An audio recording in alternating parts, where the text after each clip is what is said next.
ठाण्यातील कोपरी विभागातील न्यू इंदिरानगर परिसरातील सॅटिस पूल प्रकल्पामुळे बाधित झालेल्या कुटुंबांना अखेर दिलासा मिळाला आहे। उपमुख्यमंत्री एकनाथ शिंदे यांनी रहिवाशांच्या प्रश्नाला प्राधान्य देऊन खासदार नरेश म्हस्के यांनी केलेल्या सातत्यपूर्ण पाठपुराव्यामुळे न्यू इंदिरानगर परिसरातील नागरिकांना ऐकमे, खेवरा सर्कल, मानपाडा येथे पर्यायी घरं उपलब्ध करून देण्यात आलेली आहेत।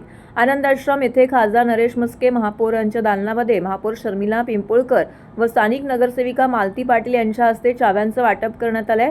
ठाणे कोपरी येथील न्यू इंदिरानगर परिसरात रेल्वे प्रशासनाने केलेल्या कारवाईमुळे नागरिकांमध्ये भीतीचं वातावरण निर्माण झालं होतं। या नागरिकांना स्थानिक नगरसेविका महापौर शर्मिला पिंपोळकर, मालती पाटील, नम्रता पमनानी, नगरसेवक भरत चव्हाण यांनी दिलासा दिलाय।